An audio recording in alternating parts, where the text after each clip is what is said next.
Sekarang ke Buya. Tadi ada beberapa tujuan yang ditulis dalam gelombang cinta ini, di antara tujuan tentang hidup, bahkan sampai tujuan tentang bagaimana kita husnul khotimah di akhir hidup kita ini. Tapi kemudian di belakang kita menemukan bahwa ada fenomena hubungan dua orang yang terhambat oleh adat. Namun kemudian saya korek lagi, ternyata di penghujungnya ada perasaan mendua, Buya. Ini sebenarnya apa yang mau disampaikan, Buya? Iyalah, yang pertama memang pada akhirnya keputusan itu kan terakhir. Ya. Kita juga ketika berlomba itu bukan orang yang lari kencang dari sejak start. Ya. Tapi ketika akan mendekati garis finish itulah yang menentukan orang itu menang atau kalah. Ya. Jadi selama kita hidup di dunia kita belum bisa mengatakan kita menang atau kalah. Ya. Bisa kalah, bisa menang. Silih berganti, kadang-kadang kalah, kadang-kadang menang. Tetapi kemungkinan kalahnya lebih banyak. Ya, sekalipun kiai sama aja ya. Ya, kemungkinan kalahnya lebih banyak. Jadi nanti kita ini berhasil atau tidak berhasil, adalah sukses atau tidak sukses, putusannya adalah detik-detik terakhir, yaitu datangnya kematian yang tepat waktu, yang kita sebut dengan husnul khatimah. Kita minta husnul khatimah. Ya. Jadi sekalipun dari awalnya rajin ibadah, rajin berbuat baik, banyak sedekah, tapi ketika matinya su'ul khatimah, sedih banget ya. Ya. Tapi juga ada orang yang seumur hidup dia berbuat jahat saja, ya, melacur bertahun-tahun. Begitu sudah tua dia bertobat dan matinya dalam keadaan husnul khatimah. Ya, tapi ini jangan dijadikan contoh ya. Itu hanya pengalaman orang yang berbeda-beda. Dan biasanya orang yang dapat husnul khotimah itu kan akibat dari perbuatannya sendiri. Yeah. Mungkin dia seorang pelacur, tapi selama dia melacur itu uangnya buat membiayai adik-adiknya sekolah kok, menghidupi orang tuanya. Wallahu alam, kita nggak tahu. Makanya satu pelajaran penting, Anda jangan menghina orang yang berbuat dosa. Belum tentu dosanya sudah diampuni oleh Allah kok, kita nggak tahu. Buktinya matinya hari Jumat dan dia lagi kerja ngepel masjid. Dulunya dia melacur, tapi di akhir hayatnya ketika tua dia mengabdikan diri suatu masjid dan matinya hari Jumat sehingga orang sedesa sholat jenazah untuk dia semuanya. Bayangkan. Ya itu jadi artinya jadi bukan berarti sia-sia kebaikan kita, tapi kita melihat sekali banyak orang yang berbuat kebaikan-kebaikan, tetapi kenapa kok meninggalnya jadi su'ul khatimah? Ya mungkin dalam kebaikannya ada cacat. Iya. Ya artinya ria-ria, kepengen ketahuan orang, atau juga orang yang dermawan suka bantu orang juga kalau marahin orang juga setengah eling tuh.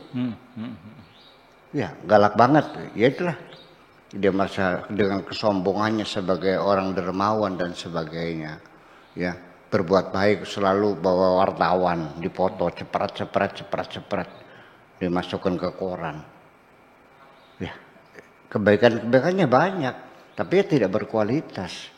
Jadi sebaik-baiknya pekerjaan atau kebaikan adalah yang tersembunyi. Biarkan Allah saja sebagai saksi. Itu tentang husnul khatimah. Kemudian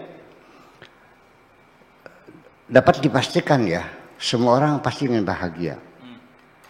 Semua orang pengen bahagia.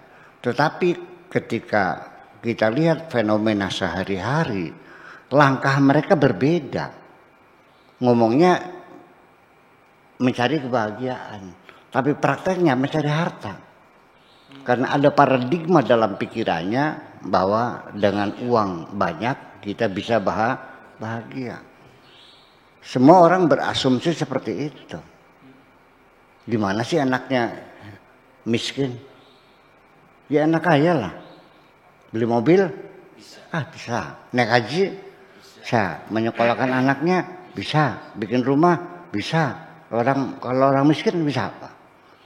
Jadi itu anggapan umum yang hampir rata-rata orang bahwa untuk mendapatkan kebahagiaan dalam hidup ya artinya dalam kecukupan materi. Gajinya besar, penghasilannya banyak, sebulan 100 juta, punya rumah, punya mobil dan sebagainya. Itu kan tolak ukurnya kebahagiaan. Semacam itu. Nah, jadi artinya bahwa tujuan hidup untuk kebahagiaan itu perlu kita koreksi kembali. Bukan itu yang kita cari. Sebab Tuhan sendiri menciptakan kita ada tujuan. Tujuannya bukan untuk membahagiakan kita, bukan. Hanya Tuhan itu memperbolehkan kita menikmati kehidupan dunia. Firman Tuhan mengatakan walakum fil ardi mustaqarrun wa mataun ilahin.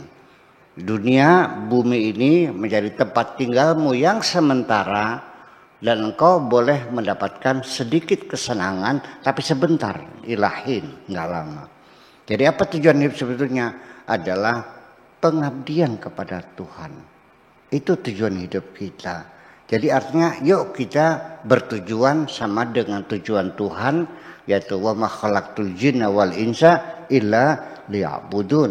Aku tidak menciptakan jin, aku tidak menciptakan manusia kecuali untuk mengabdi kepadaku. Jadi tujuan kita mengabdi kepada Tuhan. Nah, nanti kebahagiaan kita yang sejatinya adalah kita merasa bahagia, kita menjadi hamba Allah, kita merasa bahagia, kita bisa mengabdi kepada Allah. Jadi artinya bagaimana caranya kita mengabdi dan bahagia? Yaitu ketika mengabdi kepada yang kita cintai. Seorang istri juga kalau mencintai suaminya, disuruh bikin tubruk, senang banget. Seorang perempuan mencintai lelaki, terus diminta suruh mijitin, senang nggak? Suruh masak? Ketika yang menyuruh adalah yang kita cintai, maka pekerjaan yang kita lakukan sangat membahagiakan sekali.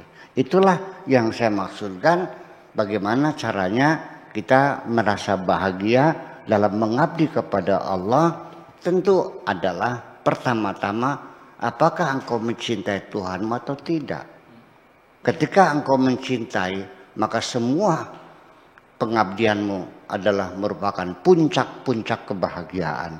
Tetapi ketika belum muncul cintamu kepada Tuhanmu, semua tugas-tugas kewajibanmu kau lakukan dengan malas-malas. Wa idza qamu ila sholati qamu kusala.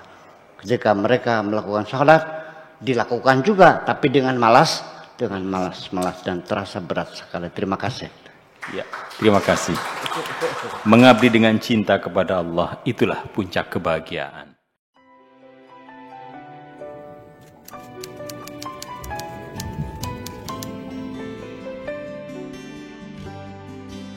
Aku hanya ingin berbagi kebahagiaan